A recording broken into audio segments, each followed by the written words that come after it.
Hey everyone, I hope you're all doing well today. This time we are going to be talking about Super Double Dragon on the SNES. The Double Dragon games on the Nintendo seemed to be everywhere in my neighborhood, whether they were being rented or somebody owned them. However, I'd never ever remember seeing or hearing anybody talk about Super Double Dragon, and that was probably just because the people in my neighborhood didn't rent it, or probably because I was in a Sega Genesis neighborhood. That was really a thing back then. Some people did not own both systems. Anyway, let's talk a little bit more about the game. So depending on whether you read the manual or played the game to the conclusion, you have a very different opinion of just what this game is about. If you did both, then you're probably confused because there are no cutscenes in this game to explain what's going on, and the ending screen of the game completely contradicts what happens in the manual. It's weird. So let's start with the manual. It's fairly straightforward. It's part of, Nintendo and many of the other Japanese companies' weird fetish with having the damsel in distress need to be saved by somebody. In this case, it's Miriam again, because this is, according to the manual, largely a retelling or reimagining of the first game. Instead of Miriam being a damsel in distress, this time she's a police officer or a narcotics officer, something like that, and she was investigating the Black Shadow Clan. They discovered her and kidnapped her, or are holding her hostage. Instead of the police or the FBI going out to try to save her, it's Billy and Jimmy, because apparently nobody else cares about Miriam aside from Billy and Jimmy. Sure.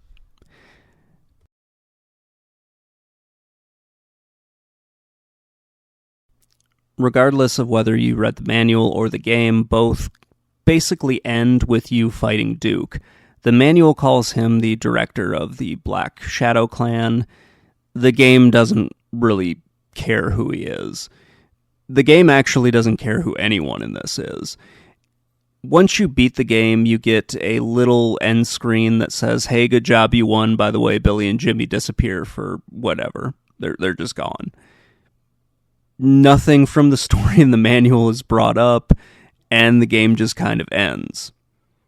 I'll talk a little bit more about this with graphics, but there are no cutscenes in this. As I mentioned earlier, there's no opening cinematic, no ending cinematic, nothing to connect the levels. It's just you going from place to place, beating the shit out of people who are probably bad guys, but they could just as easily be random people.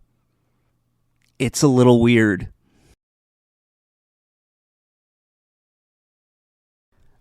I wanted to dig into this a little bit more because I just felt weird knowing how the game ended and knowing what the manual said, so I decided to dig a little bit deeper into it.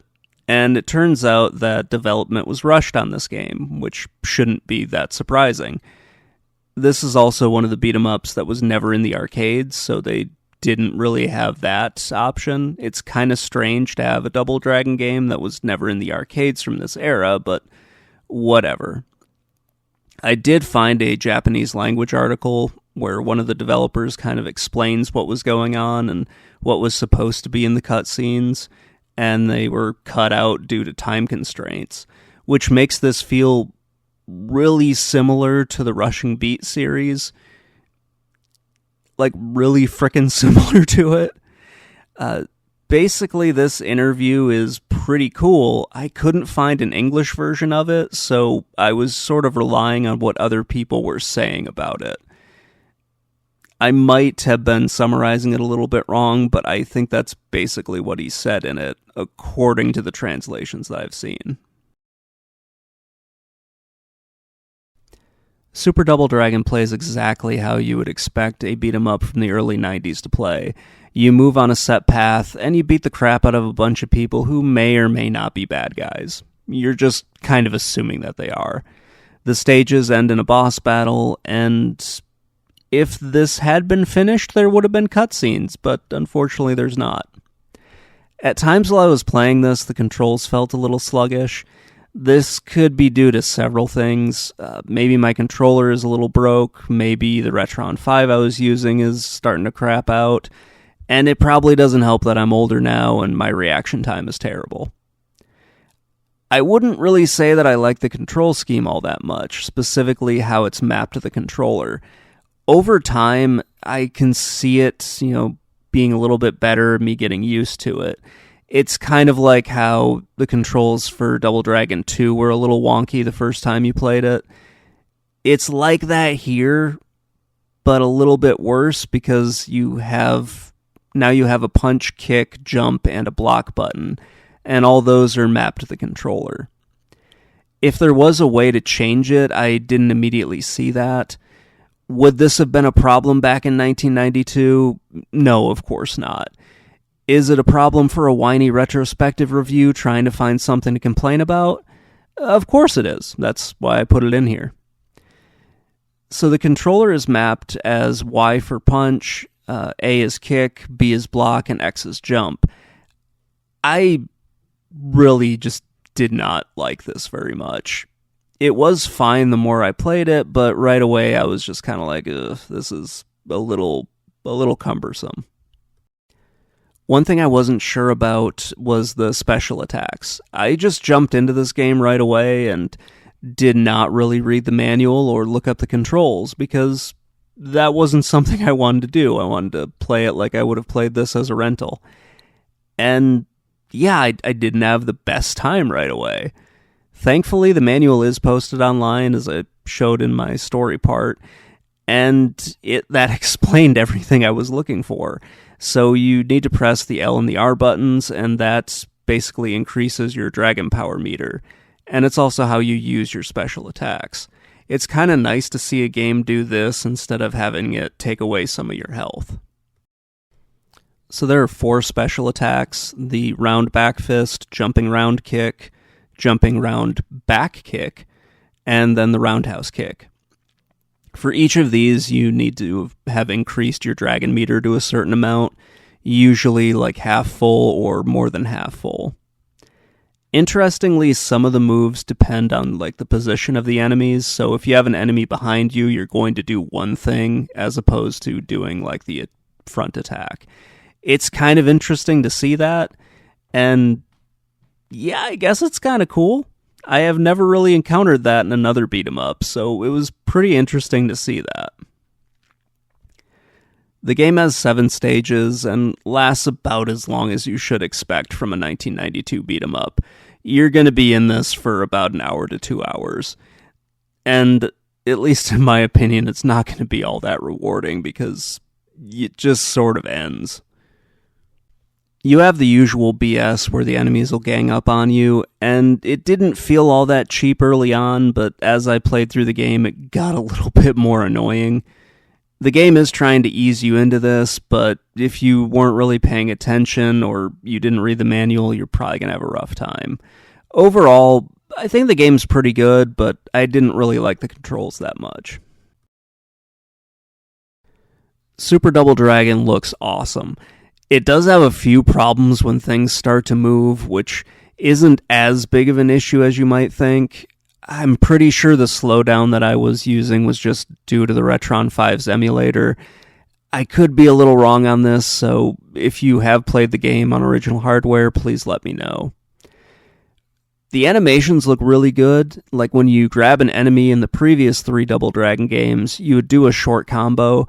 You do the same thing here, but it looks way better just because it's Super Nintendo and everything looks a lot better than it did on the NES. Even for a game in 1992, these combos really stood out for me. The enemies can also break out of them, which looks pretty awesome. Just everything in this game looks great. On some stages, it can be a little hard to line up your attacks. This became really apparent for me when I was in the elevator level. You're on this stupid elevator and 2 enemies attack you at once, and it just feels strange as you're trying to line up to attack them. You don't have a whole lot of room to maneuver, and it just kind of sucks. You also can't kick them out of the elevator, even though they made a giant hole in it. It's just kind of a weird stage. There aren't too many sprites on the screen, but that's to be expected for a beat 'em up. You don't want like 8 to 10 enemies coming after you at the same time. The most that you're going to see is 6 sprites on the screen, and that only happens if you're playing in the 2-player mode. If you're just playing on single player, you're probably going to be stuck with around 4 sprites on the screen, or 4 to 5 on the screen, depending on just where you are. The graphics are really good, though, and I think this looks excellent for a beat 'em up in the early 90s. This is a really fun game from the 90s, but I think I would rather be playing other beat 'em ups like Final Fight. Super Double Dragon was great. I had some fun with it, but it definitely isn't going to be the best one on the system. It's pretty interesting to see some of the history behind it, especially with how the story was made, or how the story wasn't made. But that was really the most interesting thing with this. I would still rather be playing something like Turtles in Time or Hyperstone Heist, or any of the Final Fights and Streets of Rage series, and also a few of the Golden Axe games as well. There are a few more Double Dragon games on the Super Nintendo. Unfortunately, they have the Battletoads in them, so that's going to be an interesting thing for me to look at. I haven't really tried those games before, so look forward to those videos whenever I get around to it. Anyway, thank you guys for watching. Let me know what you think in the comments below, and I will talk to you all later. Bye.